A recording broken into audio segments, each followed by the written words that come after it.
Well, hello, and welcome to the second to last in my series of streams on AAA character modeling, welcome to the and everything that's involved in that process.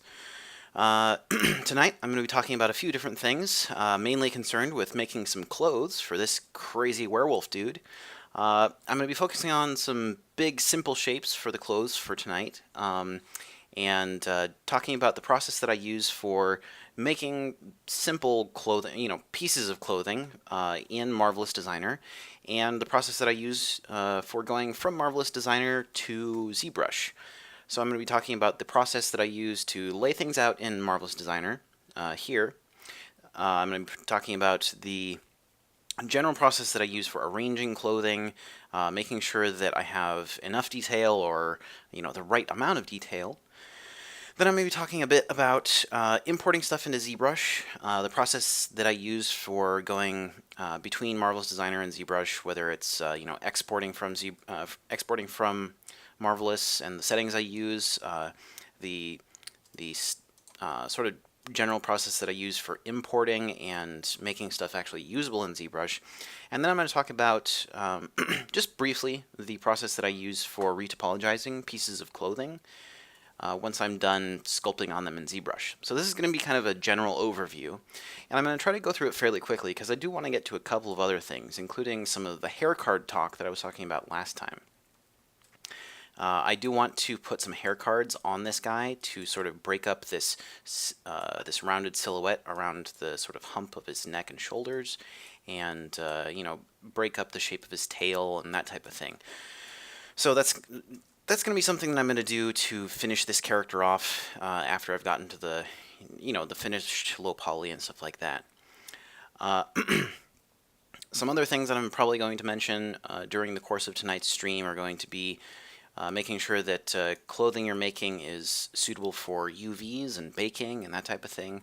And all those things sort of tie into each other. The importing from Marvelous Designer into Zbrush, and from Zbrush to whatever Topology program you use, doing Retopo on those pieces of clothing, and making sure that they're able to be easily UV. They all kind of tie together, and it's important to understand each of those steps and how they affect each other, so that you can, most easily get clothing from Marvelous Designer into other programs. Because if you've used Marvelous Designer before, you know that the only real stuff that you get from Marvelous Designer is either triangulated or just essentially an array of fairly random squares or quads.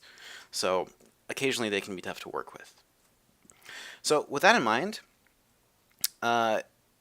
this is the second to last episode in this AAA character modeling stream series, and the next one will be on Thursday of this week. That's going to be the 31st. Next time I'm going to be diving much more into hair cards, outlining the process that I use for not just laying out the hair cards themselves, but laying out what you bake onto the hair cards, how you can lay out your UVs most effectively for hair cards, and ways that you can sort of optimize your hair card workflow so that you always have very uniform and easy to work with UVs. So that's going to be the big focus of the next episode, but I'm going to be talking about a few other things in addition. So like I've mentioned in previous streams, this week is going to be a little bit loosey-goosey with a few topics covered for each stream, but there's going to be a general focus. And today's general focus is clothing. So let's get into clothing. Let's start talking about it. Let's start talking about the general shapes that you use for clothing if you've never made clothing in Marvelous Designer, and let's start talking about different ways that we can make clothing to fit, say, different body types, like this guy, and the different general shapes that you use for things like shirts and pants, vests, and talk about the philosophy and reasoning behind making things out of very specific shapes, even if they're meant to fit different body types. So, I'm actually going to initially start by just making a simple vest for this guy. I'm going to be making a few other pieces of clothing for him, but a simple vest is a good way to start because it's going to get the general concepts that we're looking for out of the way. Now, what I want for this guy is a vest that looks like he was probably wearing it before he transformed into this scary werewolf dude. So it might be a little bit ill-fitting. It's probably going to be open in the front, and it might be a little bit tight around his arms or across his back. So those are things that I want to keep in mind. Those are things that I want to look out for and try to sort of work into the design of the vest that he's wearing. I'm probably going to work in some very simple pants that are probably going to be a little bit ripped up around the ends, but we'll see how much time we have after we've gotten done making the vest. The vest is a very simple collection of shapes, so that's why it's going to be an ideal test candidate for bringing from Marvelous Designer into Zbrush on here, and then doing the work that I need to in Zbrush, and then finally bringing it into Retopo. So let's get that started. So the first thing that we have to keep in mind when making any sort of clothing that fits onto the torso is that you have very specific shapes for clothing that goes on torsos.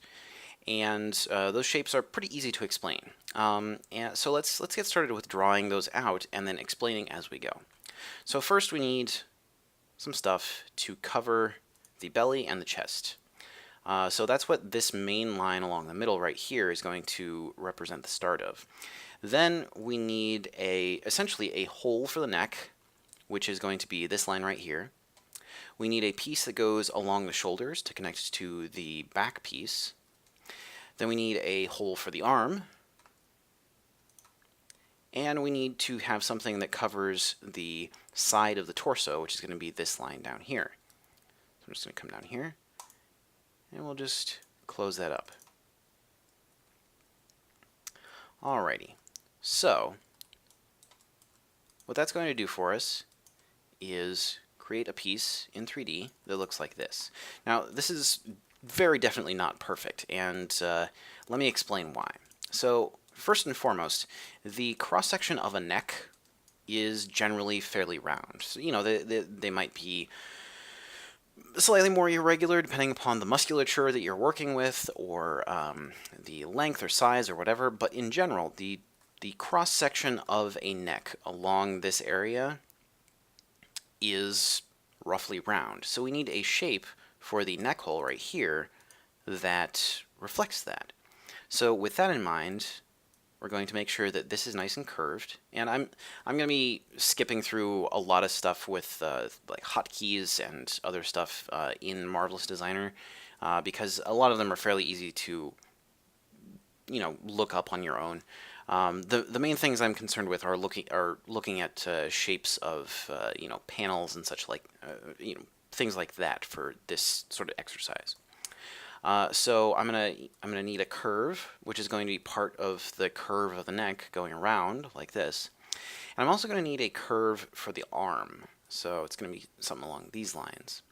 However, there is actually more that we need to look at than just these curves for the neck and the arm. We also need to make sure that we have enough material around the side of the torso to actually connect to what's going to be behind.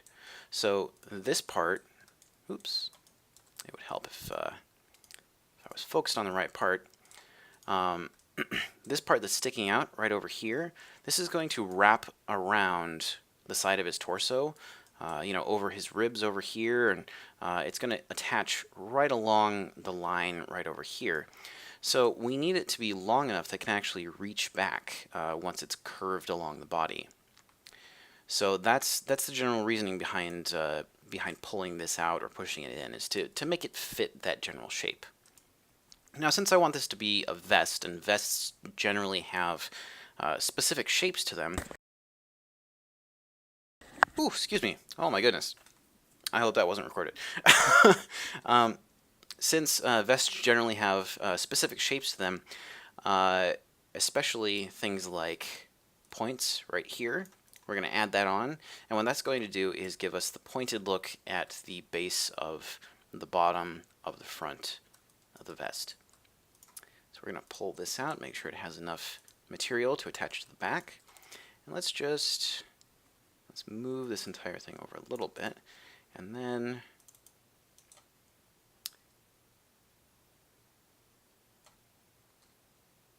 we're just going to mirror this over with the symmetrical pattern option. Now things are going a little bit slow at the moment just because I have OBS running and a bunch of other stuff, so you know, things might go a little bit more slowly or glitchy than usual, than you would expect from Marvelous Designer, but that's okay. So here we have the two front sides of a vest, and what these are going to do for us is have parts that go over the shoulders, parts that go underneath the arm, and parts that could theoretically button across the front. But we also need a piece for the back. Now the interesting thing about pieces for backs of shirts is they look almost identical to the pieces in front, except they don't have this split up the middle. And obviously not all shirts are going to have the split up the middle. You know, just for things like vests or jackets or button-down shirts, you're going to have that split. But let's start making some pieces for his back. And we're actually going to use very similar shapes for that. We're going to have a hole for his neck, a hole for his arm, and some stuff that's supposed to wrap around onto the front instead of onto the back now. So let's do that. We're going to have a hole for, oops, and let's actually turn on length display for these curves so we can make sure we're matching angles. So here's this hole for his head, neck. We can match those a little later. Here we go. This is going to come to the middle. Alright, now curve this just a little bit. Let's see here. So this is 1, 2, 3, and then 1, 2, 3, 4, 5, 6, 7, 8, 9, 10, 11. Okay, so it's 11 across. So that's 1, 2. I'm just going to move this up. Alrighty, and then we're going to move this out and curve this a bit. Now these curves are definitely going to need some adjustments and tweaking and such, but we're not going to worry too much about that right now. We'll get to that in a couple of minutes. So we're going to move this back over here and mirror it just like we did the other pieces. But these pieces are going to be welded along this seam. So this is all just going to be one piece. And we're probably going to, you know, to get a more detailed or realistic vest, we'll probably want to do a little bit more extra work on this to add details like maybe a panel going across the entire upper shoulder area and then another panel across the bottom. We'll not worry about that for right now. We're just concerned with getting the big shapes and then getting it into Zbrush as quickly as possible. So now let's just weld these together, or rather sew them together. Alrighty, and then we're going to sew these. And here's one of those things where it might not initially occur to you to do it, but one of the ways that I like to make sure that I'm able to easily adjust the positioning and arrangement of patterns in Marvelous Designer is to go into the scene properties, down to the 3D simulation bit right here, and then down to simulation property. Now, if you don't want to have something like this happen, where you start to get the simulation and then it just drops, one thing that you can do is go to simulation property and turn gravity down to 0. And what that's going to do is it's going to make it so that pieces will never fall. Pieces will stay where they are in 3D space, and they will only move towards each other if they're sewn together. So, with gravity turned down to 0, we can simulate again, and you'll notice that they are not dropping down. They're just moving directly towards each other into where the sewing is happening. I'll probably going to want to turn down the density for these just because I have so many things going at once. So let's turn that to 30. All right. Here we go.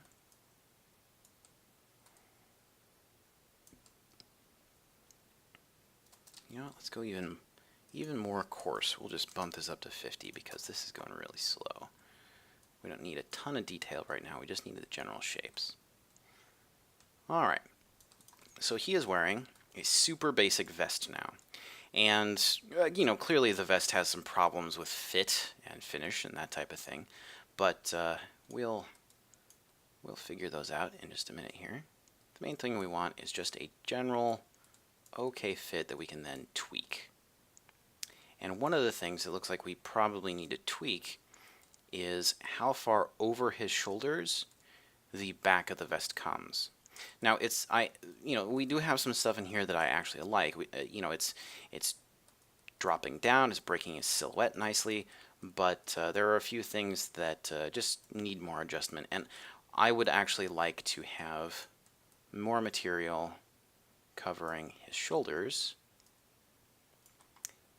Oops. So that's something that I'm going to adjust. And one way that I can adjust it is by taking everything that's back here and just kind of lifting it up. And what that's going to do is it's going to give a lot more room around the circumference of the arm, and it'll make it so that the back of this vest is able to hang down a little more easily. So I'll just do this.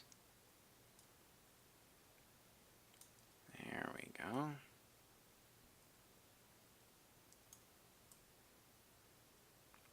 Now you notice that I have some peaks right out here that are kind of sticking up. Now the reason these peaks happen is because there is bunching and irregular pulling in various different directions. And one of the ways that you can fix that is by adjusting the positioning of the bits that go over the shoulders. And there are multiple ways that you can do this. Now you'll notice that they're pushing out in this direction. So you'll actually want to have these pieces going counter to that direction so that you can adjust things a little more easily. Let's make sure that this curve is nice and smooth.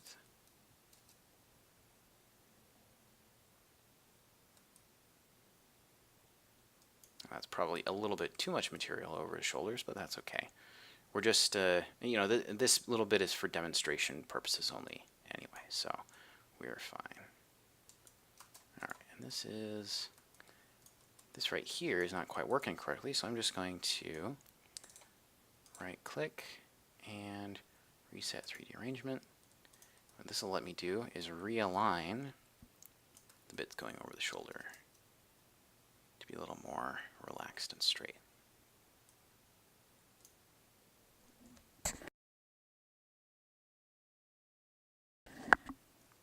Alrighty. So we've got some general okay shapes here. Now let's go back in and start adjusting things further, and actually let's turn gravity back on so that this lays across his shoulders in the way that you would expect a garment to, well, lay across him. So go back to simulation property. We'll set this back to 9800. That's the standard gravity that you would expect in a realistic simulation. Now you'll notice something here. This vest is kind of sliding off of his shoulders and going down a bit. One way that you can counteract that is by actually going into your fabric options, into physical properties down here, and we're gonna select a preset. Let's just select the leather preset. That's gonna be good for now because that'll just give us big wrinkles and big shapes. And then we're gonna go down here to detail and scroll all the way down to friction coefficient. Now, the higher the friction coefficient, the less things are going to slide around, the less the fabric is going to slide around on this body. And what that's going to mean is that you'll be able to much more easily control the placement by just clicking and dragging someplace into the right place, and then it just kind of stays there because it's not able to move as easily. Now we do have a little bit of extra material right up here. You can see this causing some peaks. That means that things are bunching up in this direction, up towards the middle back. So one way that you can counteract that is by making less material along there. And then what it's going to do, once that gap is in place, so see this gap, it's going to pull much more along here than it does along this corner. So it's going to smooth those out. And this is an area that'll probably require a bit of tweaking and adjustment and such. But for now, let's just go back to, let's go back to our friction coefficient and bump that up to, say, I don't know, 50. 50 sounds like a good value. That's going to make it so that it sticks to the surface a lot more, well, a lot more consistently. It doesn't slip around as much. Alrighty. So we're still getting a peak back there. So maybe we want to do something else, which is make it fit to the curve of his back a little more. Now, the curve of his back is a difficult shape to fit to because it's such a three-dimensional shape. You know, it's got curves in many different directions. And what that means for us is that we need to curve the pattern for this vest in multiple directions. And this is the same concept that you'll use to fit a pair of pants to, say, somebody's butt or their crotch or their thighs or something like that. If you want something that's form-fitting, you're going to essentially have to, well, essentially UV map this guy sort of in reverse. You're going to try to fit these shapes, which are a lot like UVs, to this body instead of the other way around, which most people are used to. So one way that you can do that, one way that you can get rid of a peak like this, is to make it so that there is more tension in this area to pull things crosswise. And the best way to do that is to just move some stuff like this. So what we just did, essentially, is removed some material from it here to make it so that there is less material to stretch across that entire area. Now, you'll notice there is still a bit of a peak there. And you'll also notice if I go into here and turn on strain map, this yellow area in here has more strain than this green area over here. And what that means is that this right over here is getting pulled more tightly. So we want this entire area to have much more uniform strain on it, meaning we need to adjust this edge along here even more than just pulling it in a straight line. So let's do that. Let's go back to, let's just go back to here, and let's start adjusting things. We want a positive curve that goes along his back, and then we're probably going to want a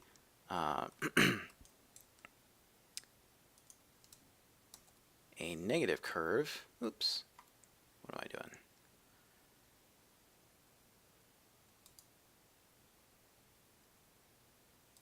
Using the wrong tools for the right job. We're going to want a positive curve here and then a negative curve that kind of follows the curve of his lower back. And what that's going to do is it's going to pull in this area and push out this area. So here you can see that there is going to be less tension across his shoulders and more tension across this area on his lower back, because there's less material down here and more material up here. And this is the general concept that you'll use for lots and lots of different areas of clothing to sort of smooth things out. So let's pull this down a little bit so it's much more round across here.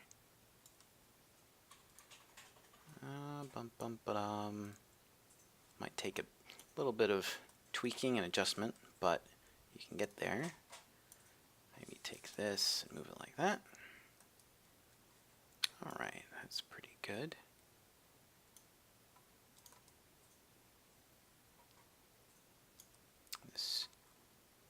curve is probably a little extreme. So let's remove some of that. And let's bump up the resolution on this so that we can see what it looks like. Oops. We want that to be 20, not 2. So let's re-simulate and see where we're getting some tension. Okay. So we've got some pretty good stuff going on. The tension across here should be fairly uniform, aside from some small peaks where it's hitting bumps. Yep.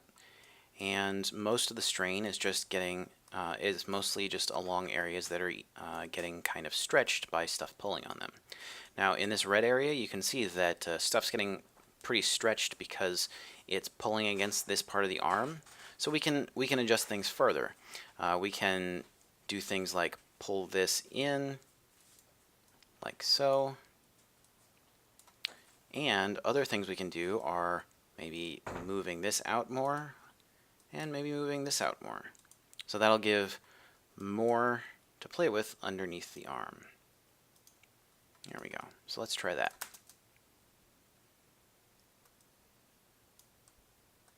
Yeah, there we go. So it's still pretty loose, and we're probably going to want to move some of this stuff around, but that's okay. We can keep adjusting.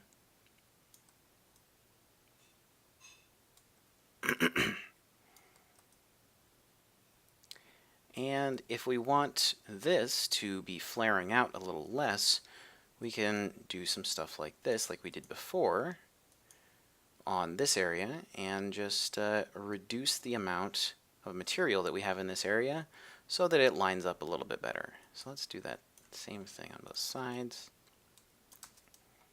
Here we go. And we got a little bit of a peak right here, so we'll just move that down.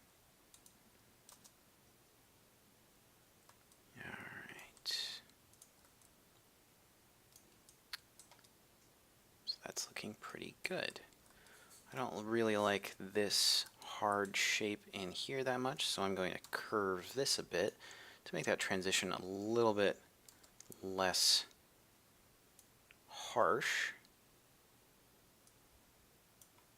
There we go.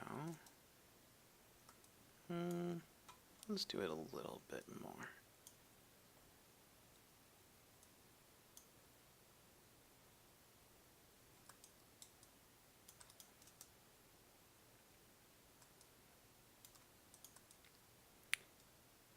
Okay, cool.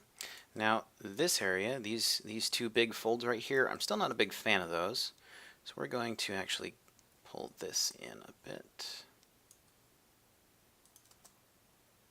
It's going to increase some of the tension in here and change some of the shapes, but that's okay. All right, and let's do this. And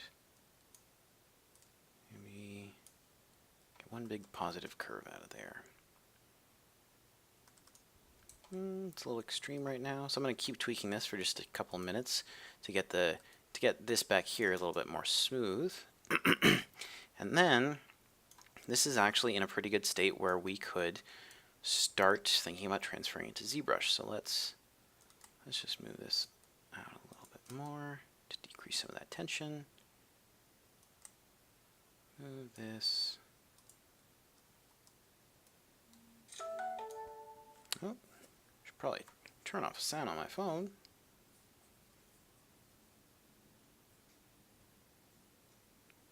There we go. So by eliminating some of the stuff in there, I'm increasing the amount of tension, and that's going to make it so that it smooths out into certain shapes. So now I just want to make it so that this goes in. So really, what I need is less tension along here.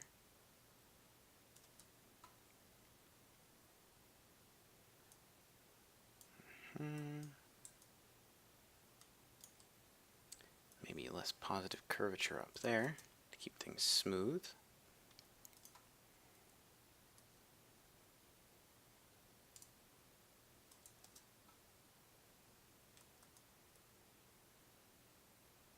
And yeah, I'm just going to start tweaking this for a little bit, and then we'll start bringing it into Zbrush.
All right, so this is pretty okay. You know, it's not going to be perfect. It's something that I've been working on for just a few minutes, and there's a lot of tweaking and adjustment that I can do to get it to, you know, fit this guy's kind of unusual body shape.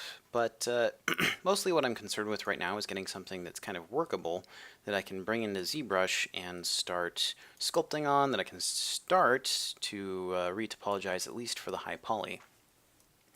So now that it's sort of draping in the way that I want, I'm going to start increasing the detail on this a bit by just increasing the resolution. So let's just do that. Let's just make sure this goes up to 20. So the particle distance here is that represents 20 millimeters, in case you've never used Marvelous Designer before. And what that means is that if I go into, oh, where is the, here it is, mesh. If I go into here, the distance between each one of these points is on average about 20 millimeters. And the lower this number goes, the tighter packed these triangles are going to be. So if I bump this down to 10, it's going to start increasing the detail even more. Now, the reason that I do this progressively is that one of the things you'll see when you are making more complex pieces of clothing is general shapes that you like and that you want to keep, that if you just jump straight from one subdivision level to a much higher one immediately, you'll eventually lose because you're not able to retain detail in the same way without progressively going finer and finer. So you want to start from the roughest detail you can and then go to tighter and tighter detail.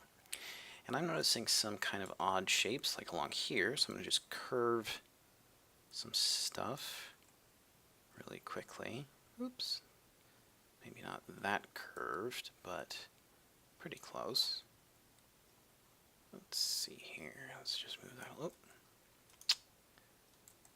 Undo that. And we'll just move this a little over till we get a nice smooth curve along his back.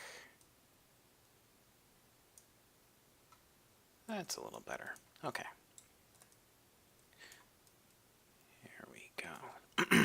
So I'm going to eventually get a lot of detail in here by increasing the resolution by decreasing the particle distance.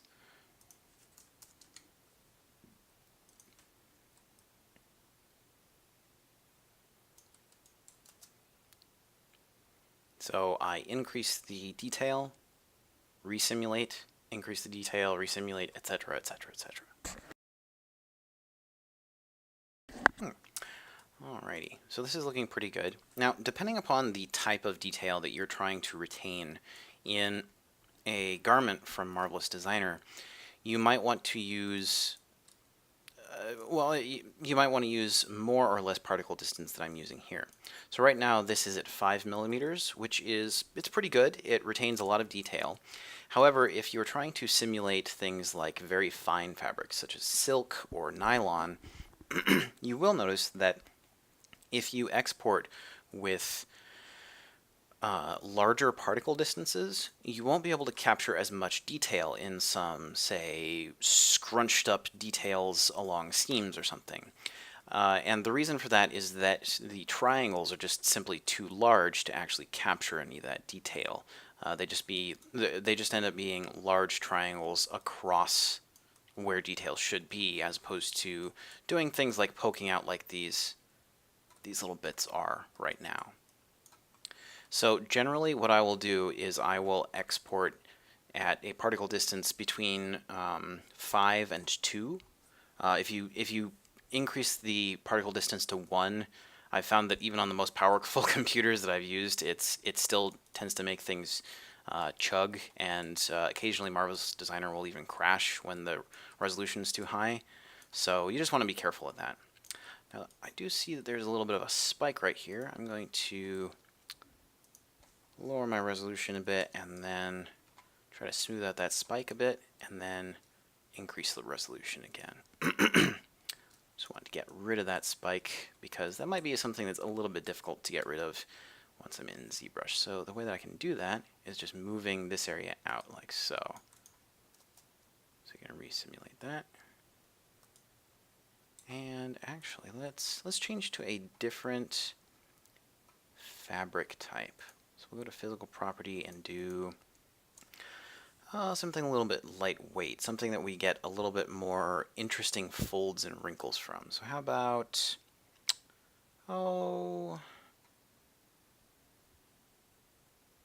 let's do some lightweight nylon.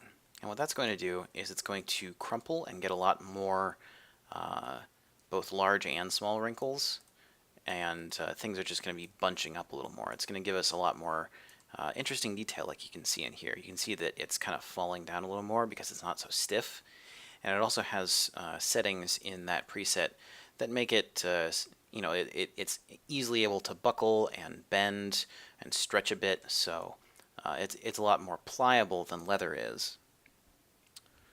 So that's something you'll notice between different cloth presets. So I don't have some exact matching between some of the panels here, but we can smooth that out in ZBrush during our next steps. So let's just get to the final steps here. We're going to increase the resolution so that we can capture all of that nice crunchy detail in there. So we're going to resim, let it smooth itself out a bit. And we're probably just going to export this at 5mm as opposed to 2, just for the sake of the stream, just to make sure that we're getting enough detail without going completely insane and having to wait for this thing to completely redo itself. So that's pretty good. Okay. So you'll notice that this looks a lot more like thin fabric because it has much finer wrinkles in here. So that's fine. There are some areas like right over here that aren't perfect, but I'm not going to worry about those right now. They're not going to affect things too super strongly.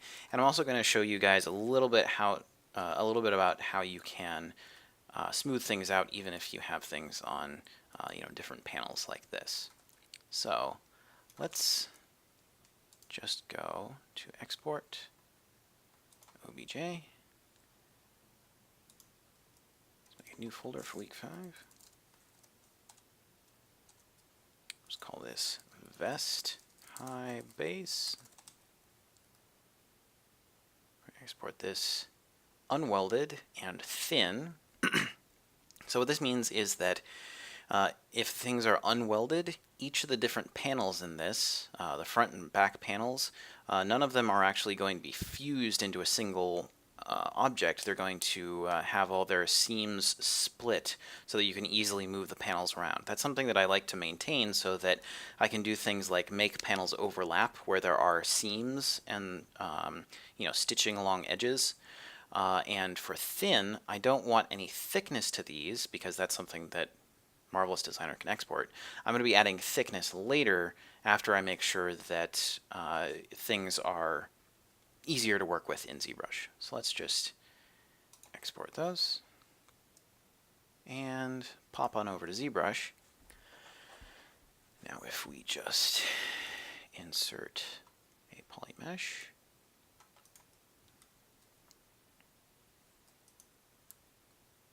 turn the guy on and import, go to week 5. There we go. So we've got our new vest in here.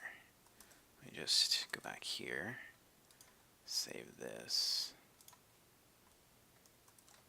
It'd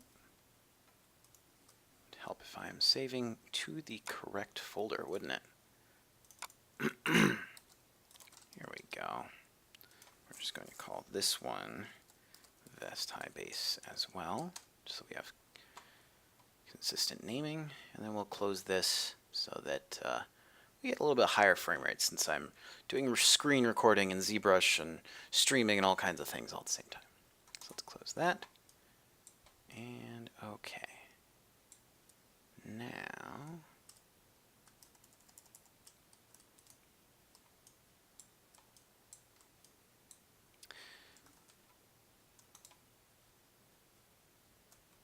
second. Just gotta fix something on another screen. One moment.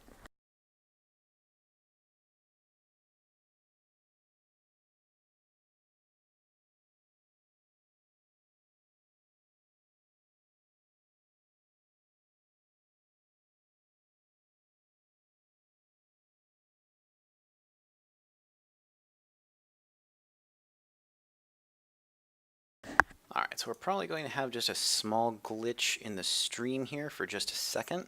So bear with me for just a moment here.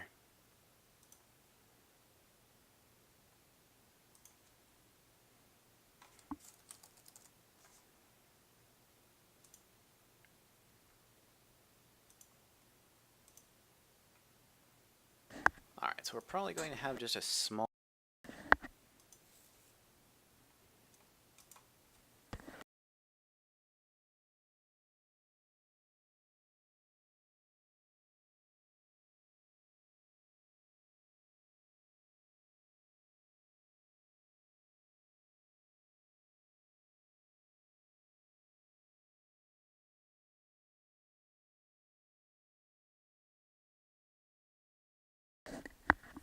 Alright, that is a little bit better.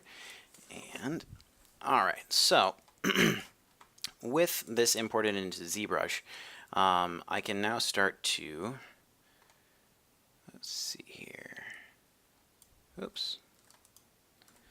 I can now start to get rid of the things I don't need. So you'll notice that this exported with the avatar. That's something that you can deselect, something I briefly forgot to do, but it's fine, and it's actually going to allow me to demonstrate one of the things that I generally do when I import models into Zbrush from Marvelous Designer, and that is to separate things out appropriately so that I can easily work on, say, different panels of clothing, different pieces and such, or if I just am working on something where I was only given a decimated model and nothing else, I can have the decimated model in the scene just as a separate subtool. So the key thing to do, to keep in mind for this, is that I'm going to be working heavily with polygroups and different subtools, and I'm also going to be using things like Zremesher and Zmodeler a little bit.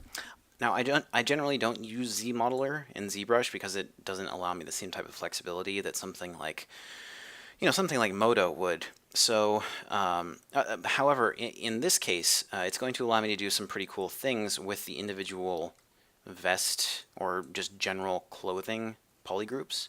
So let's do this. We're going to use auto groups, and with auto groups, what it's going to do is it's going to take each of the individual panels from the clothing, and as you can see here, it separates them all out because even though the vertices along the edges are in the exact same places, they're not actually welded. So that actually makes it easier to work with. Because what I can do is I can hide things that I don't need, delete things I don't need, or separate things off into separate subtools. Alternately, I can easily join pieces together if they were supposed to be one piece but other pieces were supposed to be separate. So that's what I'm going to do right now. I'm actually going to hide the pieces that are supposed to be separate. I'm going to group visible, and now what I'm going to be able to do is a group split. So what that does is it splits all of the different polygroups into their own individual subtools that you can see here. And then I can just delete this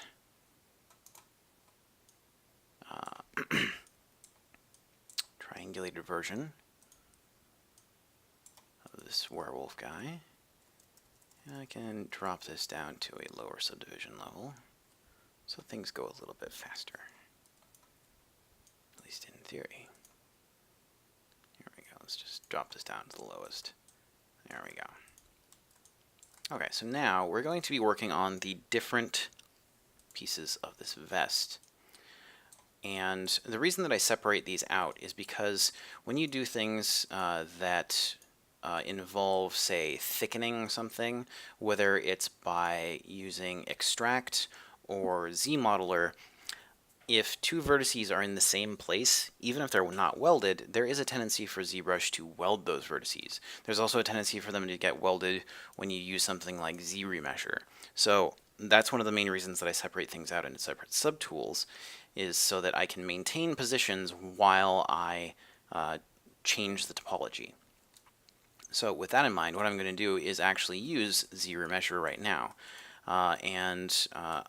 So right now I have this very dense triangulated mesh, and if I use Zremesher, what it's going to do for me is it's going to clean that up into a bunch of quads that are much easier to work with, and it's going to make it so that I can really easily do things like thicken it or move things around and make selections much more easily. So I'm going to, the first step that I use when I go to use Zremesher is to crease the edges of the polygroup by just going here to Crease, Crease PG. That stands for Crease Polygroup. You like that? That's a nice spoonerism. Crease Polygroup. And what that does is, if we zoom in here, it's probably going to be a little bit tough to see, but you'd be able to see it on your own screen when you go and do this. There's a little bit of a dotted line right along the edge of the polygroup. And actually, if I go to this main guy right here and Crease Polygroup, you'll see it as well. It's probably just going to show up as kind of a blurry line on the stream, but trust me, it's there. But basically what that does is it makes it so that let's just turn off polyfill.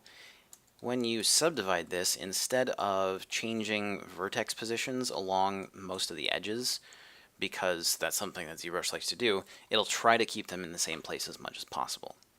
So then, once I use Zremesher, I can go to Keep Groups and Don't Smooth, and then I'll just, 5,000 seems like a good number.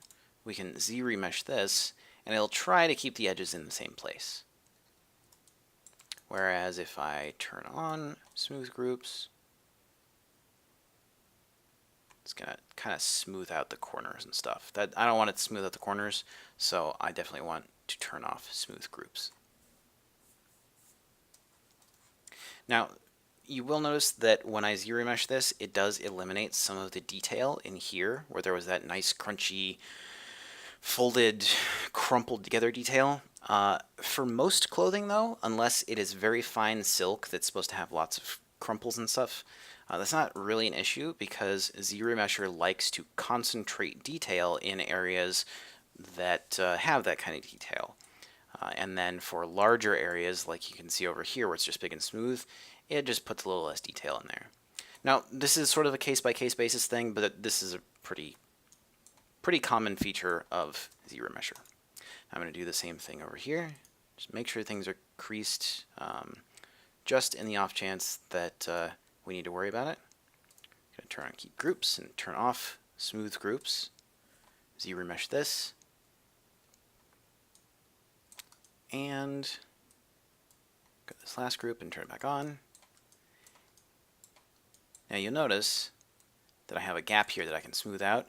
I'm going to weld this just in case Zremesher finds some little spots in here that aren't close enough for it to weld together automatically. And the way that I'm going to do that is in geometry, instead of using Zremesher immediately, I'm going to go to Modify Topology and Weld Points. Now you probably will notice just a little bit along this edge. You see some things changing. That's where the seam is.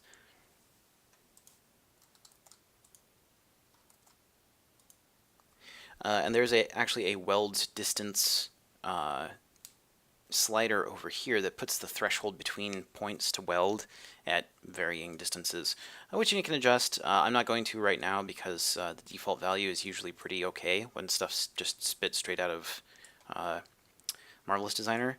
And what that will give us is this effect. So instead of things, let's just unweld that. So instead of this happening where it just splits it up, we get this, where it just is able to smooth out. So there we go.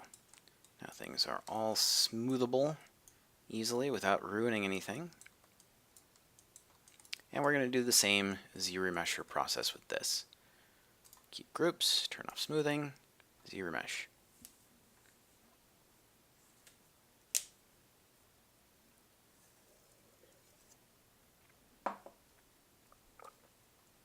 Now, you may want to keep in mind that this is just the process that I use, and there might be something that works a little bit better for you. However, I have found this to be a pretty consistently good workflow with many different types of clothing, and I only have to modify it slightly for special edge cases. So once I have these Z-remeshed like this, if I go in here and I subdivide these, you'll notice that they smooth out really, really nicely because they've just been converted to all quads. However, there is a problem.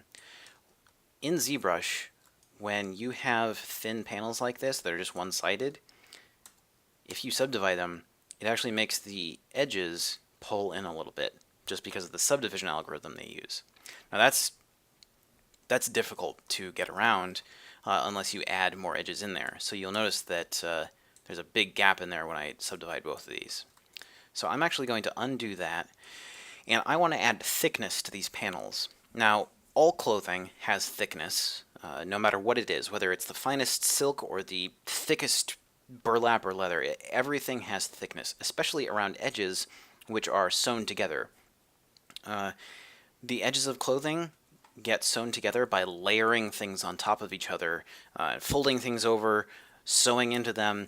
So eventually the edges that get sewn together, like this seam right over here, often end up being 4, 6, 8 times thicker than the original fabric. So those are areas where you definitely want to be able to see that something has dimensionality and thickness. So one of the best ways to do that, and one of the best ways to make sure that things read well from other angles, like you'll notice that from this angle things seem really, really thin and they start to disappear. That's an area where we can actually add some thickness to make it more believable, even if it's not more realistic. So you'll want to add thickness to this entire panel and all of the clothing panels. So there are multiple ways of doing that. One way, a way that I used to use but don't so much anymore, is to use the extract function. And I can show you why I don't use it much anymore. So I'm going to just hide everything else so it's easy to see what's going on. Let's move this all the way down to the bottom. And when you extract things, what it's going to do is it's going to essentially take all your polygons and then just kind of like push them both front and back so that there's some thickness. You can turn off the back face stuff by turning off double. Though if you turn off double, you're going to need to scroll down to here where it has display properties and flip things so that the extraction goes out from the faces, or in this case, inwards towards the inside of the clothing. Otherwise, you're going to end up with weird positioning for your clothes. Regardless, the main reason that I don't use extract anymore, let's just turn this off, is because you run into situations like this. Now you notice on the original clothing panel, oopsie daisy, let me just turn this off. On the original clothing panel, you have these nice sharp corners. You can see it pretty well right there, right here, right over here, here. There's lots of nice sharp corners where you would expect sharp corners to be on that panel. Those are the places where you have, two cuts intersecting at 90 degrees to each other. However, when you extract something, it tries to smooth that out, depending upon the smoothing settings that you have in here, along with the thickness and other such. But it deliberately tries to smooth things out so that there is less noticeable, essentially, weirdness. And that's a problem because if you use this method, you're going to end up having to come in here and move these back into some sort of semblance of a sharp corner, and then when you subdivide, it'll round out again, and blah, blah, blah, blah, blah, blah, blah. And that's just a pain in the ass. I've done it a lot, and it's not worth it. It's not worth going to all that hassle when there are better and faster and easier options. So let's just delete this extract, go back to our panel here. So what is an easier option? Well, The easiest option that I have found, if you're working just within ZBrush and not trying to go to any other program between, Marvelous Designer and ZBrush or whatever, is to actually use the Zmodeler Brush. So if we go to here, B, just hit Z, M, make sure that lets you turn on dynamic sizing. So the Zmodeler Brush has a few different options, but the one that you will be most concerned with is if you zoom in and just hover over the middle of a polygon, it's going to give you this big menu. And what you're going to want to do is extrude. So extrude, just like it sounds, will extrude polygons like so. Now, extrude and all these other tools have lots of different options down here in the target section. And for our purposes, what you're going to want to do, what I'm going to want to do, is instead of using a single poly, we're going to use either all polygons, or we're going to want to use something like, say, Polygroup all, which is going to just select the entire polygroup. I'm just going to do all polygons for now, since this one panel is split off onto its own subtool, and I can just go like this. So if we take a look at this with the body turned on, we'll see that from the side it adds some thickness. However, there is another problem here. And that problem is, or actually we have two problems. One, when you extrude with the front faces in that same way, you get two things happening. One, you have panels floating above the surface of the model very slightly. You see that there's a big gap along here. And two, when you extrude like that, you also get stuff kind of smushing into itself in corners like this, which you then have to go and smooth out and fix. And when you have clothing that's very tightly bunched and has lots of tight wrinkles and stuff, that ends up being a pretty tough problem to solve, because you end up having to go over so many areas of the model that you in smoothing things out, you lose a lot of detail, and in losing detail, you make things harder for yourself, and you waste some of the time that you used in Marvelous Designer, etc., etc., etc. So instead of extruding things like this, where you're losing some of that detail in the corners and you have weird floaty stuff, what you want to do is, in the same way with extraction, you want to scroll down here to flip, and what that does is it flips the normals for that visible and selected subtool, and then here you just use extrude and go inwards. Just find a thickness that works well for you, one where you don't get too many gaps, like this. This is nice and close to the surface of the model. And the great thing about using Zmodeler as opposed to extract is that it doesn't work on a subtool by subtool basis. Rather, it works in the same way for every single subtool you select, because it's the brush and not the subtool. So you'll notice that if I say select a different smoothing setting and thickness for this subtool, it's not going to carry over to this one. Each one has its own. However, if you use the same if you use the Zmodeler brush and just do the same process, one thing that's cool is that it retains all the settings from the previous use of it. So instead of having to click and drag to select a thickness, you just click once and it makes it thick. So this one more small time-saving feature that makes this a little bit more of an attractive option than extracting. So I'm going to do the same thing here. Flip this, come to the middle of a polygon, click once, and there we go. Now, once I make all of the correct subtools visible, now we have a thickened garment, which is pretty awesome. So once you have this thickened garment, you probably will notice that there are still some areas like the inside of this pretty tight fold right here that get some issues on the inside of the garment. However, because you usually don't see the inside of garments in areas like that, it's not as much of a problem if it's on the inside faces.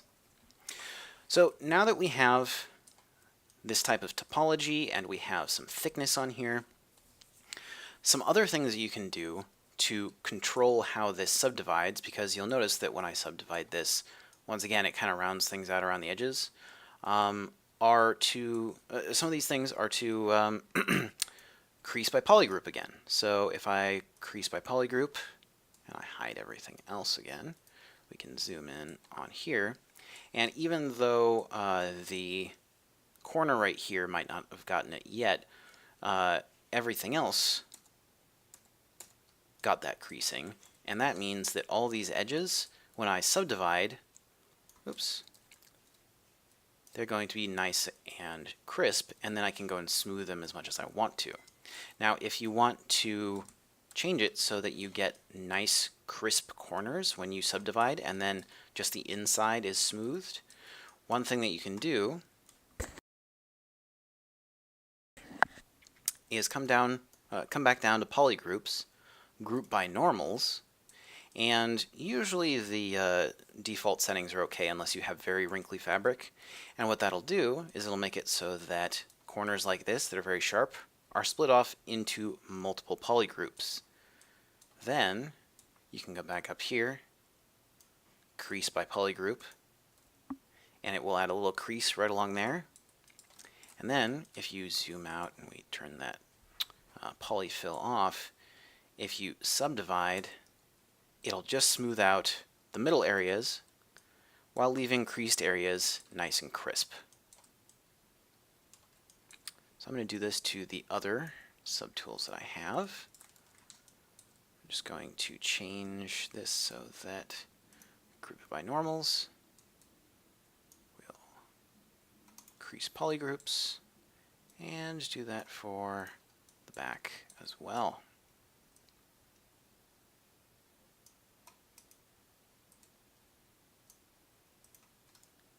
Subdivide this.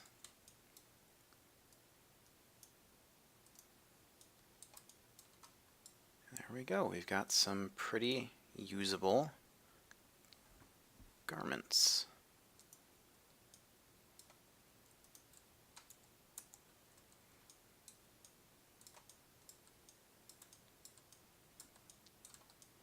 Alright, so now that we have this, now that we have our nice sculptable base, now that we have some stuff that's actually kind of usable, we can start actually going in here and changing things up so that things look a little more realistic.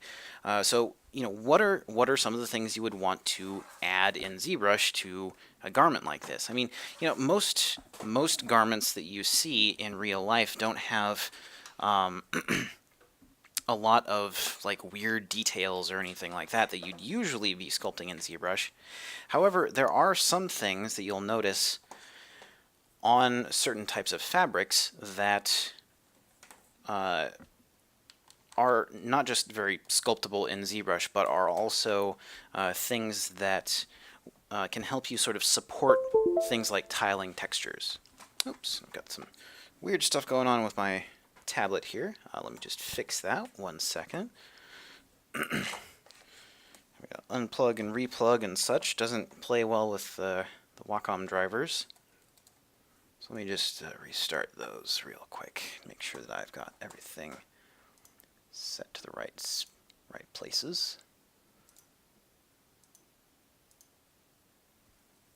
There we go. That's better. So some things that you'll want to keep in mind when sculpting on garments like this are, you know, if it's supposed to be a garment that's been used and folded a lot, there are certain types of folds and wrinkles that you'll notice, and those are things that you can either add in a texture or in a shader, or you can just do them straight in Zbrush. Additionally, there are things like stitching around edges and the the wrinkles and folds that result from stitching that are kind of difficult to add in shaders or in just like in Substance Painter or in Photoshop or whatever, that might be something you'll want to add just in the sculpt. So let's just do a couple of those real quick. So let's just turn that down. Stroke to, let's see here, lazy mouse down a little bit, so we have the spacing nice. And let's say that this guy has, oh, let's turn off dynamic. If this guy had been wearing this, you know, this vest while he was transforming, and he's been like this a few days, he's probably going to have lots of wrinkles and such. Now these are details that are not necessarily going to stay in there the entire time. You're probably going to be like amplifying and fixing some and downplaying some others, but details like this are ones that you'll notice in a lot of pieces of clothing. You know, these nice memory folds, and you'll notice around the edges like this, you get lots of pulling and streaky folds where you have tension from seams. So that's one area where you can add detail. Alright, then something else you'll want to do is round off some of these hard creases just a touch to make it seem like it's a nice soft material.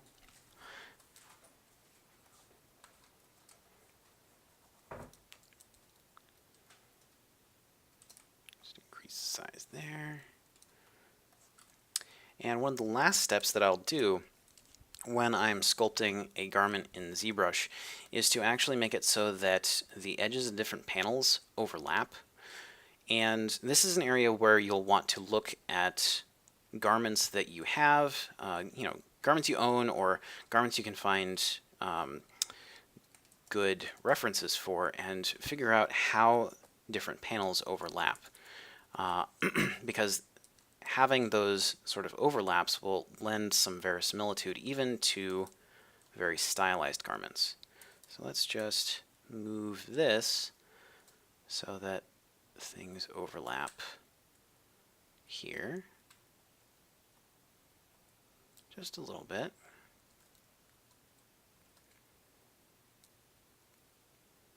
There we go.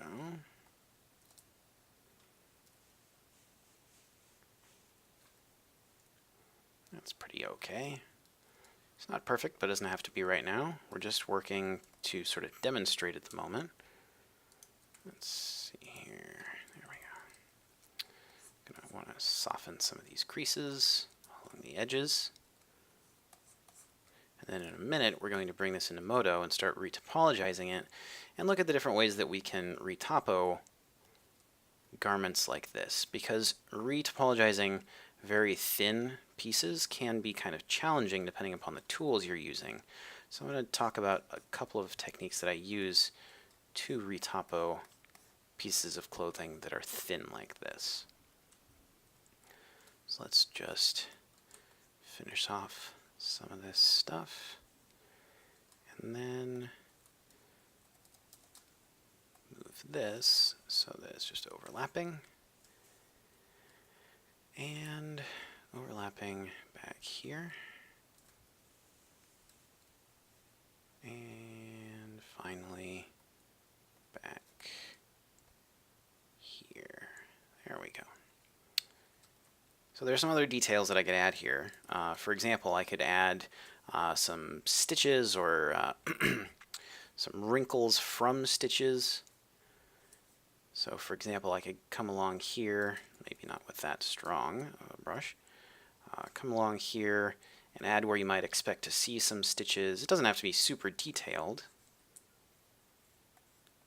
And then maybe do something like this to make it look like the fabric is kind of bunching up in this area. Let's just subdivide that one more time. And then over the top of this, we can just smooth it out a bit.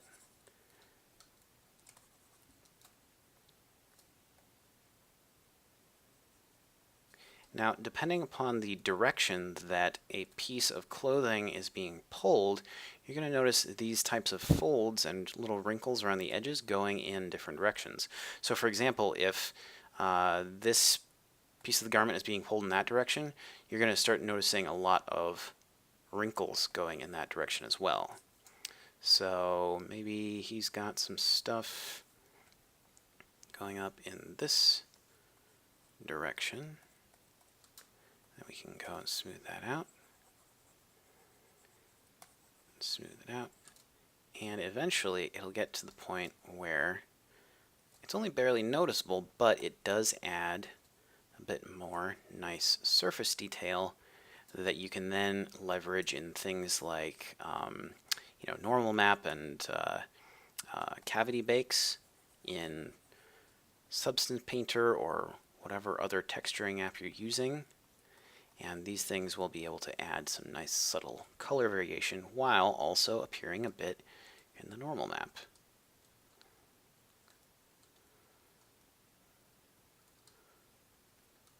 So usually I would go over this a little bit more when I'm sculpting to put finer details. Like I might put even more of a crease along here where you would expect some tight stitching to be. But I'm not going to worry about it too much for now. You can go and look at, hell, you can just look at the pants you're wearing if you are wearing pants while you're working, or you can go and look up references for seams and then just sort of steal designs and stuff like that, or rather liberate designs if you so desire. But now let's get this started so that we can retopologize this vest. Let's make it so that it's appropriate for a low poly model, and let's talk about the different ways that we can utilize, say, seams like this and the either thickness or thinness of it in different ways. Now, something to keep in mind is that having polygroups like this and retaining polygroups like this is super, super useful when it comes to retopologizing, because what it means is that you can actually say export just this polygroup, which is just the outer shell, and not have to worry about, say, your retopology tool of choice accidentally, say, ray casting onto the back face or something like that. So that's actually what I'm going to do in this case. I'm going to just export the outer shells, hide everything else. Oops. Let's hit that one. And we'll just hide that. We're going to merge visible. And now we can actually export this garment right here. Vest high base 02. And let's open up Modo. So I've got a question in Zbrush. For a torn cloth, do you model the torn part or bake them to use as an alpha with a double-sided material? And the answer for that would be yes. I do both. And there are lots of different techniques that you can use for torn cloth. For example, there is a feature in Zbrush called Nanomesh that it's a little bit too much to get into right now, but the Nanomesh panel right here, one thing that you can do with it is replace either parts or the entire model with repeating panels or pieces of model that can kind of get stitched together. So one thing you can do is make it so that parts of the model or all of the model gets replaced with, say, a model that's essentially just a tiling fabric model. And then once it's replaced with that, you can start pulling edges around and stuff. So if you want to see what that looks like in action, let me just pull up something from my website real quick. Dum-de-dum-de-dum-de-dum-de-dum. Let's just take a look at this guy. So if you take a look at this image, I actually used Nanomesh on these different parts that are alphaed out. And what I did is I baked out some normals and some alpha for those areas and tore things up and used both ZBrush and Photoshop to get this sort of tiling torn up cloth pattern. It was pretty easy to do, and you can you can just look for, I think it's nanomesh torn cloth tutorial or something like that, and it should be one of the first results on Google. But something else you can do is areas like this, which don't have that type of torn cloth feel. And in those cases, probably what I would do, excuse me, is let's actually do a little bit of that now. Let's do a little bit of torn cloth because we can do that at this moment. So the way that I would do slightly more stylized torn cloth is to probably, you know what, let's just take this guy, duplicate him, put him down at the bottom, just hide everything else. So the way that I would probably do slightly more stylized torn cloth is to first, let's just come back down here, delete higher levels and hide or delete anything hidden. And then we can, for example, do something like this.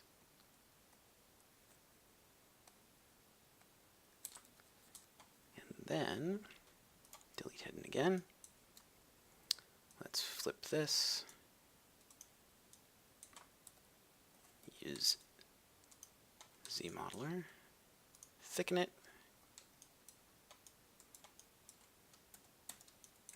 And now I have some sort of torn cloth.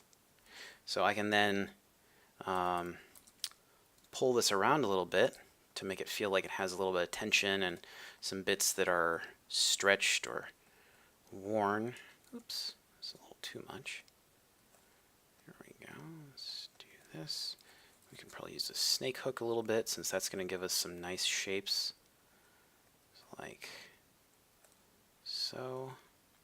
This is really good for stylized cloth, things on, say, cartoony characters or something you might see in maybe World of Warcraft or even potentially something along the lines of Overwatch.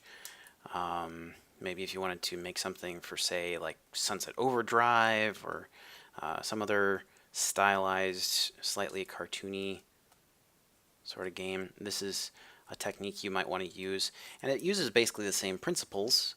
It's just a slightly different way of working, and you're kind of getting rid of some chunks of the mesh. Let's turn off dynamic for that. There we go. And a lot of cloth has, because of its weave, it has stuff getting pulled in and out along edges because there's a lot of tension going in multiple different directions. So you'll probably want to do some wavy stuff along these lines.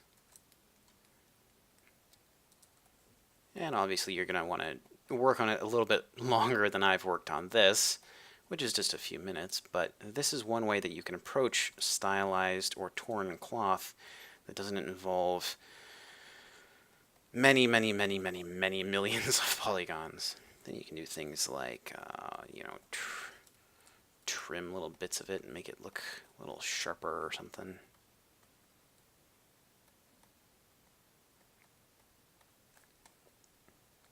A little more appropriate for a stylized sort of environment.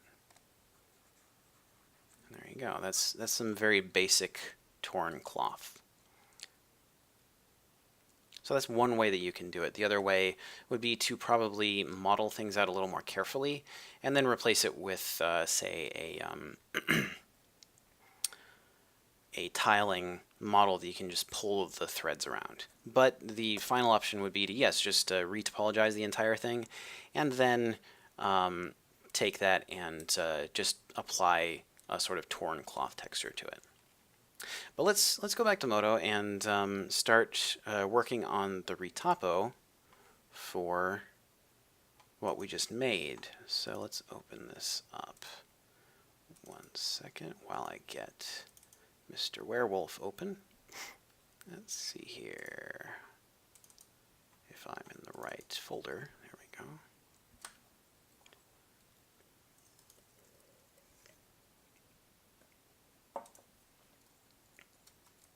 So here's our low poly that we've been working on for a while, and I'm just going to open the other one and just sort of a separate file for now, because we don't need anything super fancy at the moment. This is just going to be a demonstration, and then dum-de-dum-de-dum while that loads. All right. So now we can start retopologizing this. This is super dense, as you can see. I might have wanted to export a lower poly one, but this will work for now. So let's just start by taking a look at this model that we've made and sort of examining how we can break this down. The first step of this is probably to think about where the UV seams would go. Now, since this is a fairly traditional, easy to kind of comprehend garment, we really just have the two panels for the front and then the one panel for the back, and that means that we probably have some pretty easy places to put UV seams. You know, they'd be in the same places that we'd put the seams if we were actually making this as a real garment. So, oh, is the stream frozen? Looks like the stream is frozen a little. Oh my goodness. Well, there we go. Let me just switch this over. I didn't realize that I had not opened Modo in this window capture. Let me just add that on so that we have... Sorry about this little technical glitch. I've been doing lots of stuff with streaming lately and experimenting and capturing windows and displays and such, so things have gotten a little janky over the past couple days, but there we go. That should work better. Okay, so we've got our high poly for our vest in Modo now, and this could be in any retopology software that you use. Just like I've been doing with the retopology for Mr. Werewolf here, I'm going to be trying to think about the best way to get large shapes, just like I did with his hands, with the rest of his body, get those large shapes and use the retopology tools to my advantage, because I know that they do things like snap to surfaces and that type of thing. So I want to capture a few things with the retopology for this. One, obviously I want to get this nice big hole where his arms go, and I want to make sure that I have the, you know, these sharp corners and that type of thing. But I also want to have things like UV seam placement right along here, where it would make sense to have a UV seam. So it would make sense to have a UV seam right here, because this is also where the fabric would split. And if you have a tiling fabric texture, it would make sense for the texture to be misaligned right there, as opposed to it being misaligned like maybe back here somewhere, where it's just going to be obvious and noticeable that weird stuff is happening. So we're going to model specifically with UV seams in mind, and that's really easy to do with clothing, because you essentially have UV seams built in already just by virtue of the fact that clothing is built out of multiple pieces. So let's start laying out some topology for this. We're just going to use the biggest, broadest shapes possible at first, just like before, and go from there. So we just want to get the general shapes of this front panel for now, and then we can move on to the other panels. So let's see here. I'm going to move this right up to the edge, right? Okay, and then I'm going to let's add a loop in here that we can pull down to that corner. Now there are different ways that you can get the topology for this area in here, especially if you have corners like this. One way would be to, say, go like this. But that introduces a bunch of triangles that might be a little bit difficult to work with depending upon how you're subdividing it. Another way would be to go like this, have corners for a quad right there, and have it come up along this edge. I'm not going to do this right now because one thing that I want is more consistent layout along this area, which I can get by having cuts that go in this direction. So let's do that. We're going to just start kind of in the middle here, go along here, just to support that big shape of that fold. Then come to here, where that corner is, and approximately the middle. Now, I'm just going to add a loop in there, which is going to stretch down to that corner. All right. I'm going to add one more loop in here and sort of adjust things a little bit so that they're more even. And once again, I'm working with a four-sided shape right here, which is going to make things easier when I connect to, say, the armhole and that type of thing. I'm going to pull this up to that corner, stretch along there, and then I'm going to cut along here, and this is going to be the start of the loop that goes all the way around the neck. So let's just pull that up to that corner, that right up there to that edge. Pull this out like so. That.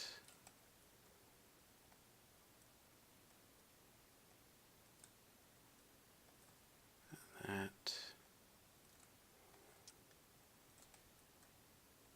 And that.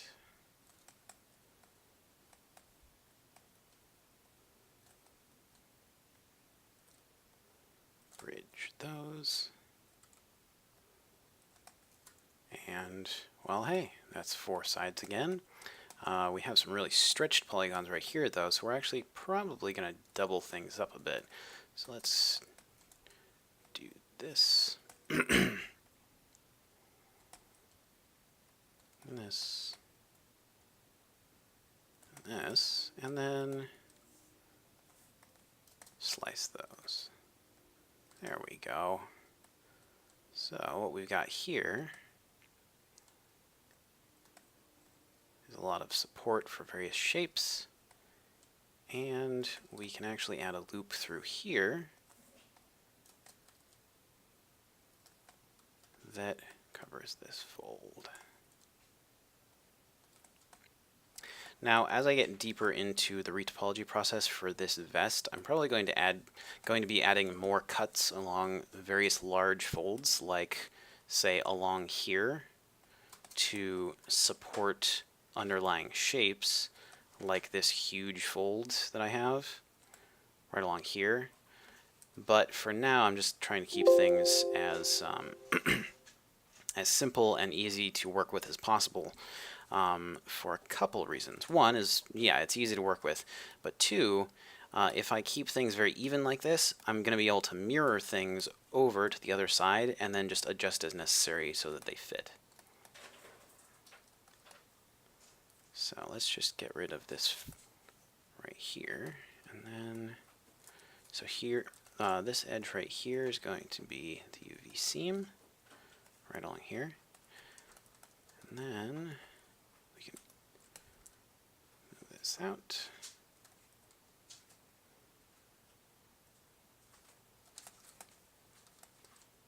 Do the same thing back here.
So as I mentioned before, I'm going to be mirroring stuff over.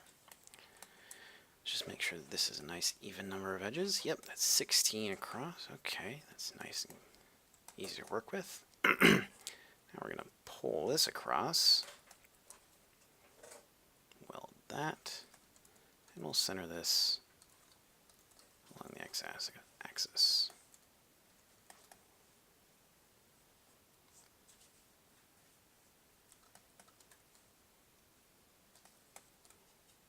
There we go.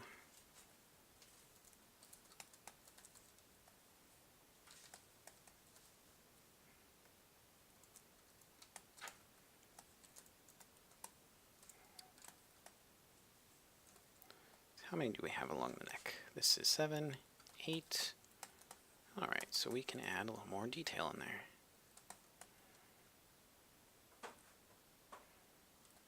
There we go.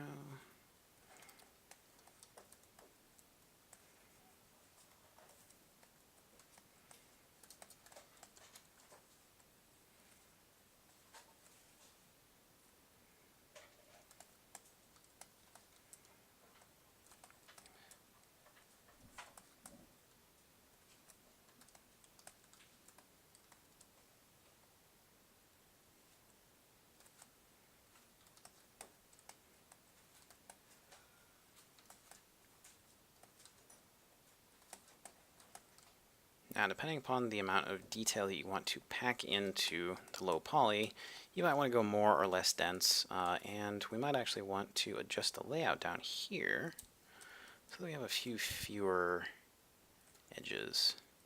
This is looking a little bit dense for what we're looking for right at this initial stage. So let's just move this down, connect those. And do this. That's a little bit easier. And by making it so that this area is less dense, we can pack a little more onto this bottom area right here, and it won't look so uneven.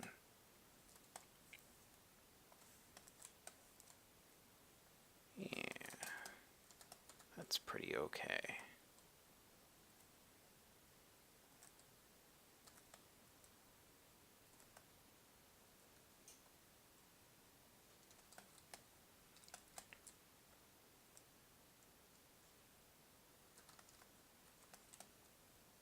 So this is a little bit quick and dirty, but it more or less gets the point across.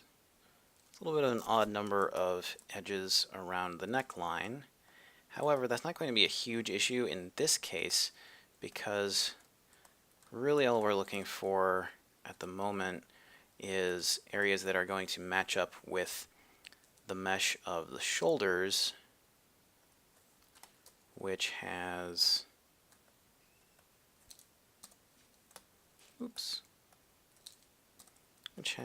oh, let's see, that's 22.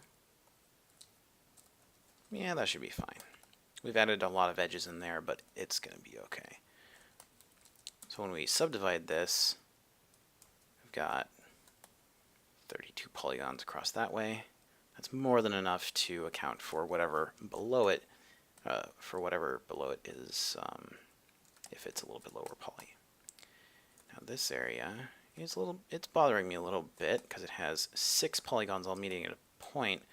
So I'm actually going to remove some detail there, bring this down, move this across, and then add another loop in here. Like so.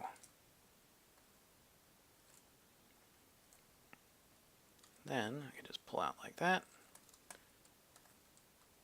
Now things are a little bit better in that area. Yeah, that'll be easier to work with. Now let's just mirror this. Oops. Make sure that nothing's selected that shouldn't be. Mirror this. And we can start adjusting things so that they follow the different layout of the other side.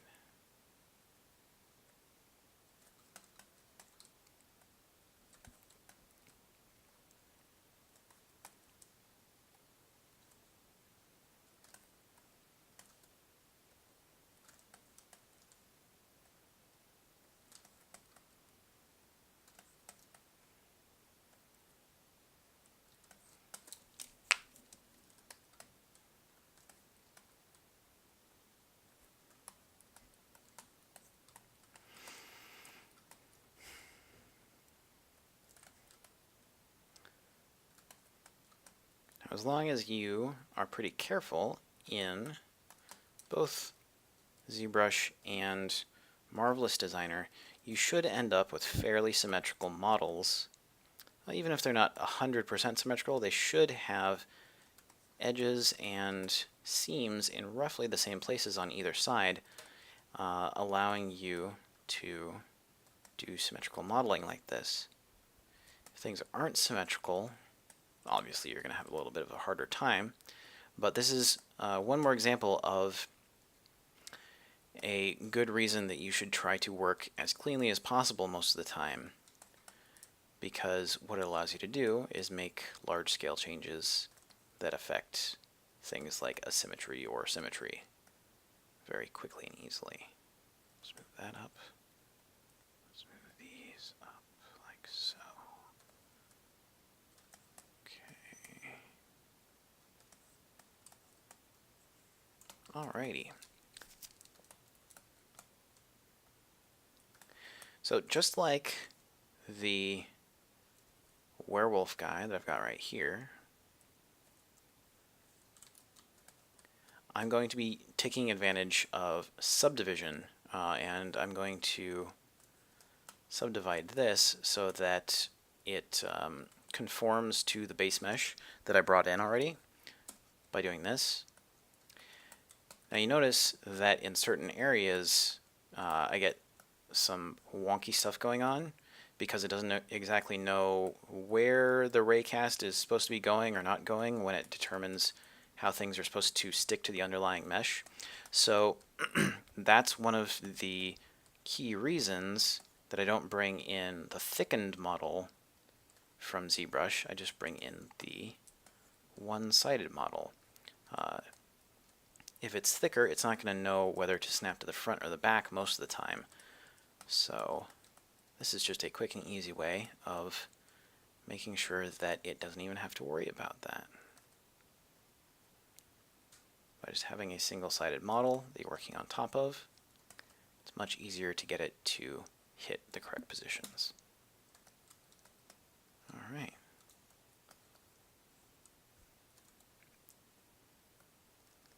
So there we go. Now once you start subdividing like this, you're going to want to start thinking about which parts should be thick and which parts should not be thick, which parts should just be, maybe single-sided polygons, or, there shouldn't be any thickness around the edges or that type of thing. Because once you get that type of thickness in there, from my experience, no matter what program you're using to project your low poly or your high poly onto each other, you're going to run into some difficulties with how things are placed. So this is why I'm working on a thin version of the model first, and then I'll be working on a thick version in just a minute here. And what I'm going to do is I'm going to bring in a simplified and or decimated version of the thicker model. I'm just going to make sure that I can get the same thickness in Modo by just extruding some stuff in the correct direction, similarly to how I did it in ZBrush. And as long as things are fairly close, you won't even ever notice if things like the UVs aren't perfect, because clothing has a tendency to be very asymmetrical and have lots and lots of changing organic shapes. So you'll notice bad alignment and such a lot less most of the time. Unless, of course, you have something like vertical stripes, in which case you're kind of screwed. But, just don't make characters with vertical stripes.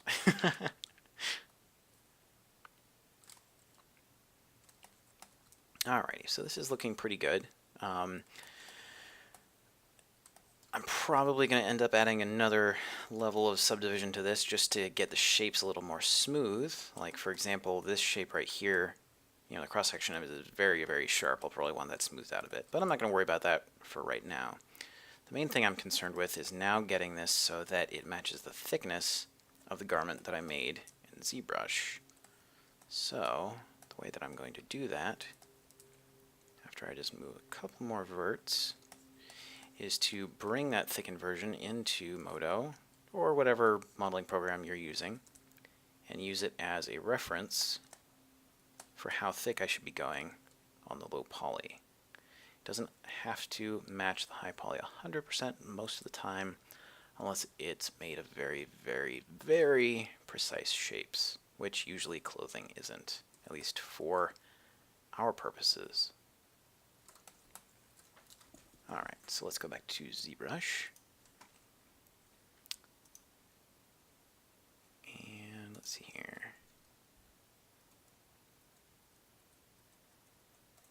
Is this thickened? This is not thickened. Okay. Let's hide that. Unhide these.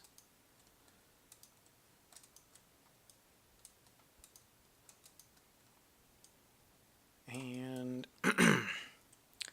we'll just do the lowest subdivision level. We don't need a lot of, you know what, let's just do all low.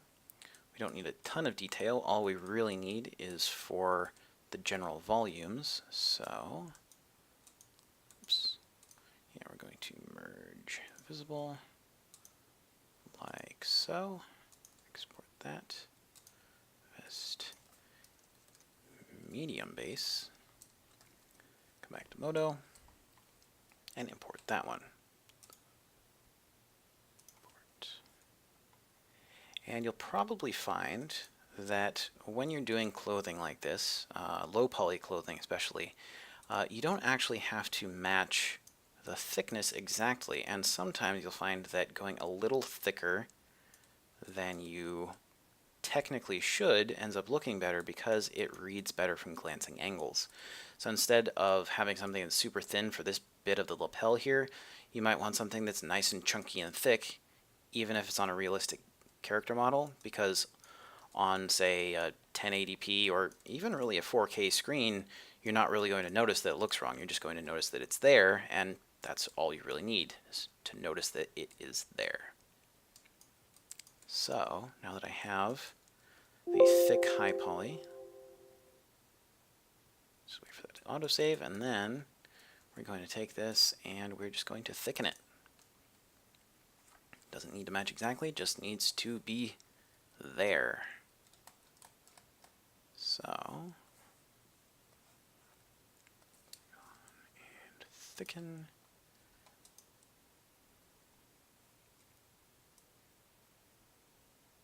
And there we go.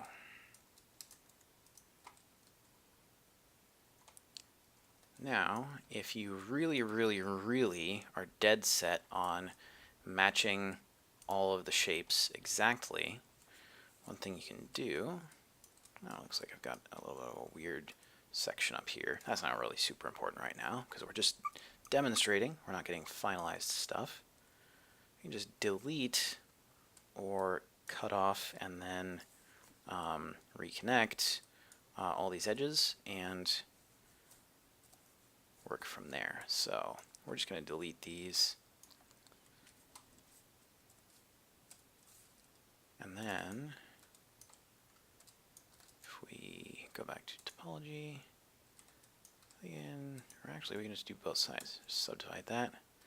Both sides should kind of match, and then we can just bridge them.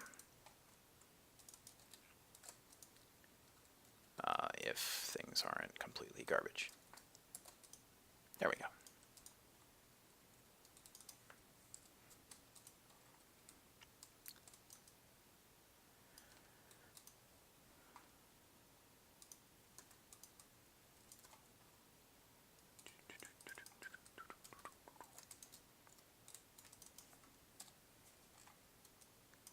Alrighty, and alrighty, so there we go. It is not perfect, not by any means, but you know, this was done in less than 2 hours, including the entire simulation to Retopology. So I don't know. I think that's a pretty good start, at least, and that's the general workflow. Aside from some of these really strange areas like you see here. Oof, that's That's pretty ugly. But regardless, this is the general workflow that I use for making any type of clothing, really. Unless it is something where you're not going to see the inside ever at all, even if it's like around the cuff of a wrist or maybe a collar, even if you're not, unless you're going to see in there just a little bit, this is, or not see in there a little bit, this is the process that I use for basically every single piece of clothing that I create. And I've found that it works pretty much all the time. Granted, there are some issues like, like you see right here, which are probably just from me rushing through this and not taking my time to get every single little bit of everything right. I can go and fix these. This isn't a real issue. But yeah, I've found that this general process tends to work very well. And it's very flexible in that you can add different things at different stages. So for example, if I wanted to, say, retain the original model and then reproject some detail from that onto this version, that's something I can do. So if let's just move this all the way down to the bottom and re-import the original vest model. Let's see, vest type base 2. Oops, that's not the one I wanted. I wanted vest high 1. That's the triangulated one. There we go. So if, for example, I'm losing detail in tight, crumply areas like this, one thing that I can do is retain this model, and then on the high poly, I can project into that area. So to do that, all I'd have to do is the same process that I had before. If I had already gotten rid of it, I can auto groups so that I can get rid of everything else. And then once I have that done, I can start masking things off and then projecting. So let's just hide everything but this panel right here. And then come back to the thicken part, hide everything but this. And then in this area, I can sort of, oops, let's turn off the polyfill. I can mask this area off, this area where I want to retain more detail. Invert that selection, go to a higher subdivision level, and project some detail. So what you end up seeing is some nice crumply stuff like this, and then I can go and I can smooth that a little bit and retain some of that nice high-res detail. And you'd see even more detail in here if I had exported it at a higher resolution, say 2 millimeters, 1.5 millimeters, something along those lines, as long as it's not making my computer burn up and scream and cry at me. So that's one way that you can use this whole process in a sort of flexible way to retain detail or get detail back if you've lost it. It's very flexible, and it makes it so that you don't have to worry so much about, say, I don't know, weird layouts for UVs or anything else like that. You don't have to worry about taking things into your retopology program immediately and doing Retopo on some really high poly, really weird looking stuff. You can just do it straight in Zbrush and then export a much cleaner version from Zbrush. So we're approaching the last few minutes here.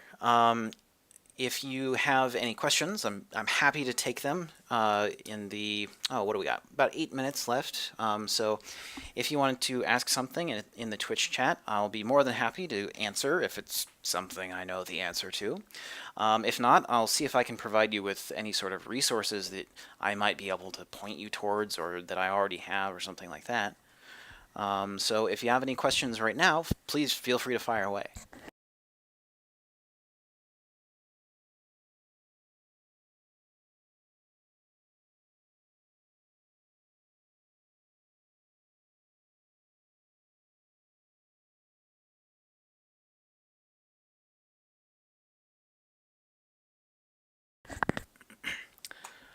So we've got a couple of questions in the chat now.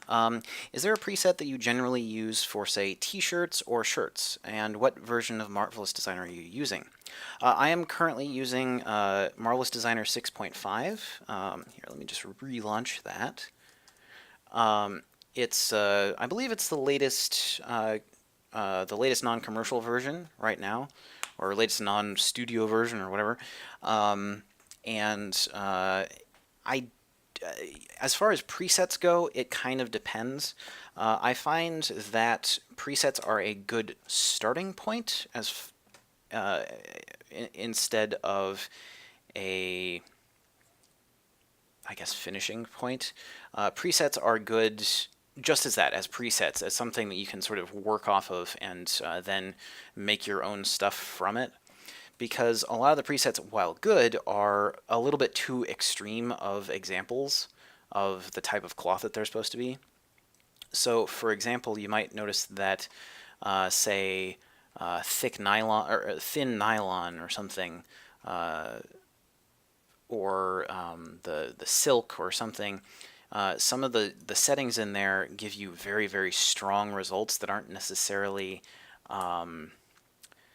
the type that you're looking for. So let me see if I can.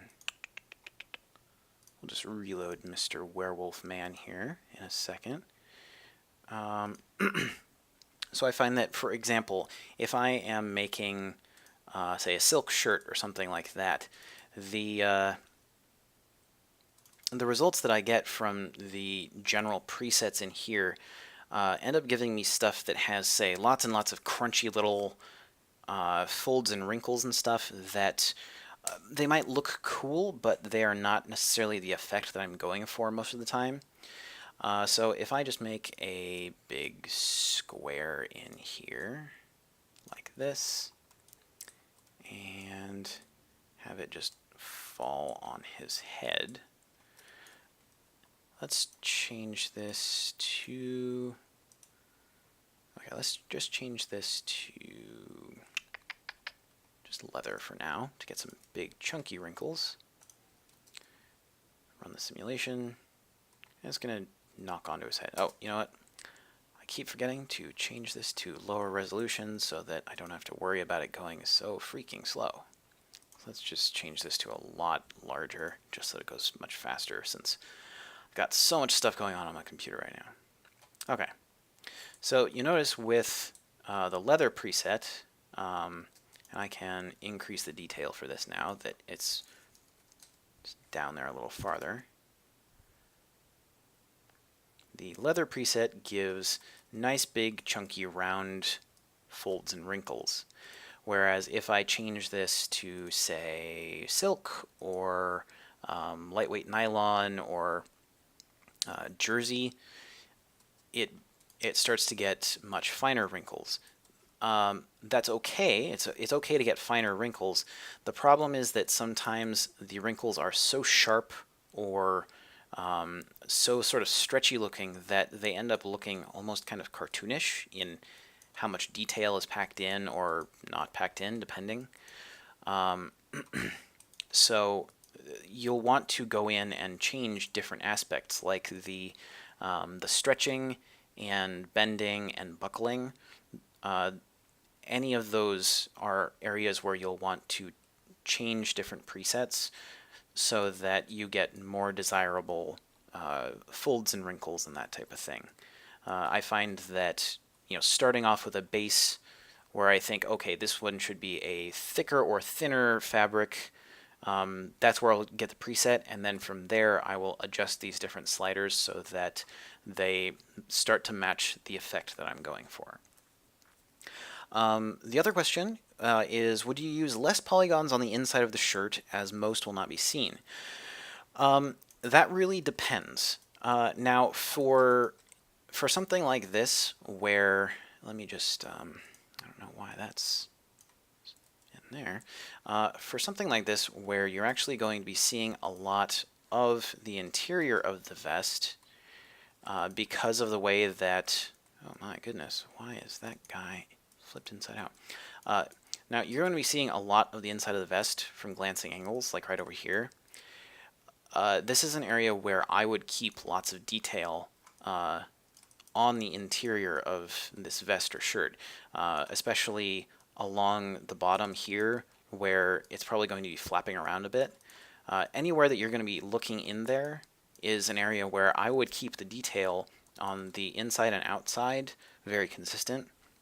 But then on other areas, like this chunk of shoulder right here, the outside I would keep this detailed, but then for the inside I might just actually delete almost all, or like some or all of these polygons, because no one's ever going to be seeing them. Generally you don't have this part of the shoulder of a shirt lifting up or anything like that, so it's an area where you can get away with deleting stuff or making stuff lower resolution. Now, the problem with making stuff lower resolution on the inside of a shirt, especially a loose thing like this that's going to be deforming a lot depending upon how the bones and simulation are set up, is that if things are lower resolution, if parts of the shirt bend very sharply, the lower resolution inside is going to interpenetrate with the higher resolution outside, meaning you'll see parts of the inside poking through. So unless you have an area like along here, along his back, where no one's ever going to be seeing the inside of it, you want things to be very consistent both inside and outside, so that whoever is rigging this can easily copy and paste the weights from the inside to the outside, or vice versa. If there are parts of the model that are going to use cloth physics in game, do you try to leave it with less wrinkles or in the neutral pose? Yes.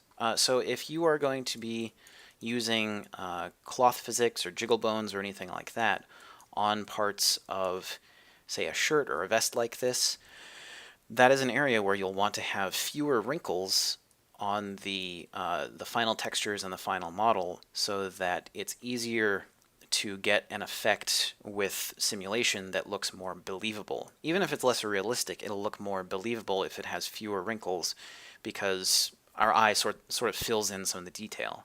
Additionally, depending upon the technology that you're using, whether it's bone chains or actual low-res cloth simulation or something, you might end up with a situation where you are actually blending in wrinkle maps depending upon how this stuff is moving. So that's another thing to keep in mind. For an area like the lower part of the vest right back here, this is an area where I would keep it very neutral and very smooth, so that when and if there is a cloth sim, that area would just be able to move around without looking very odd. So we are coming now to the very end of tonight's stream. In a couple of minutes I'm going to be jumping into the private hangout session with the people who signed up for that.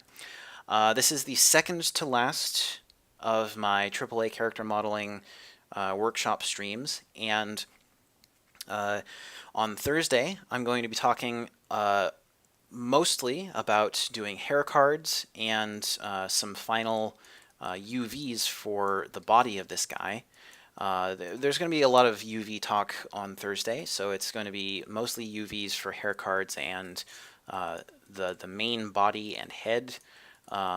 Not so much the head, though, because that's just an area we've kind of covered before, and it follows a lot of the same rules that you would expect for heads. But yeah, so covering UVs and covering hair cards, and I'm actually going to be using the techniques that I used last week in Zbrush to make some hair cards for this guy. I'm going to be putting some hair cards on his face, like on his cheeks, right around here, on top of his neck, and kind of like poking out of his shirt. And I'm going to sort of demonstrate the general techniques that I like to use for that type of thing, and then we'll be finishing things off. So if you liked this whole set of streams and stuff, and you want more, I'm planning on starting up another one of these workshops. Not next month, because I kind of want to take a break, but the month after, and it's going to be focused more on the texturing side of creating AAA character models. And so that's going to cover everything from creating textures from bakes to final polish with something like Substance Painter. So I'm going to I'm going to be covering all kinds of different stuff with that. I'll have more information about that over the course of the next month as I nail down all the details.